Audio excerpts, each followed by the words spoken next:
Okay, so before I get to this video, I would like you to go down to my website, tradingwithrainer.com. You can just pause the screen and just copy paste this link. And go down and to this guide over here, the ultimate guide to price action trading. Alright, why I say this is because the content in this guide is a complement to whatever you're learning right now. Now you're learning about candlestick patterns, right, and how to trade them. But we don't go into the other aspect of trading like support, resistance, market structure, which is a strong complement to candlestick patterns. So all this information are in this ultimate guide to price action trading, and I highly suggest you download it because it's a complement to whatever you're learning right now. So just click this blue button, enter your email address, click this blue button, and I will send the guide to your email. So with that said, let's carry on. Okay, so in this video, we will be discussing about the piercing pattern, right? So what does it look like? It looks like the candle you're seeing right now. So let me explain to you how it works. So this one over here, you can see that the sellers are in control. The market or the price, it opened at this level. It opens here. The sellers came in, pushed price all the way down lower, and eventually it closed somewhere near the lows. So this candle is bearish, right, as the sellers has pushed price lower. So where the piercing pattern comes into play is on this second candle over here, where the market opened near the lows and the buyers push the price higher and it closed somewhere near the highs of this bullish candle.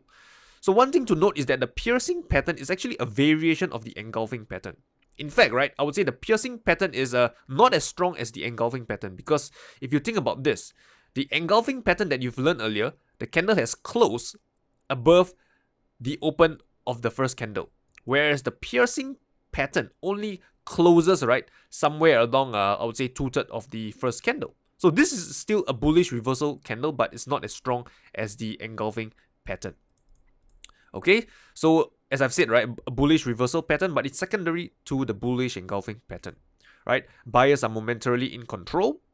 The larger it is, the more significant the pattern is, right? So if the larger it is, it would become a bullish engulfing already. So again, right, this is what I'm trying to say, right? The larger a pattern is, the more significant it will be.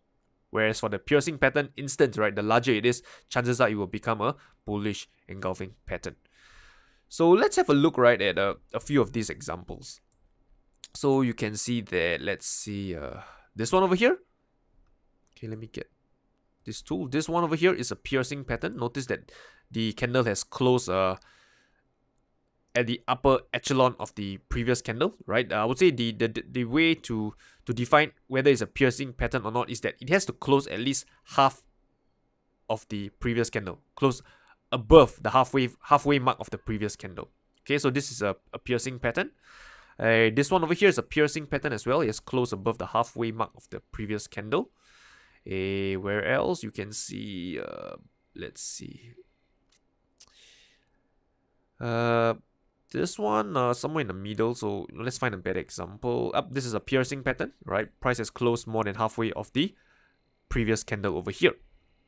Okay, so now that you know what it looks like, let's do a quick recap, right? A piercing pattern is a bullish reversal pattern, but it's secondary to the bullish engulfing because it tends to be smaller in size, and it doesn't close above the previous candle.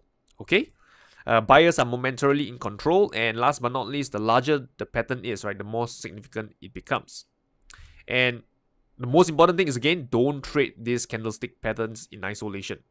Okay, because it doesn't work that way, right? It's good to know what candlestick patterns are for, right, to tell you what's happening currently at this point in time, but it does not tell you that you should enter the trade immediately based on this pattern. I'll explain why in the later videos, but for now, just take note of this point.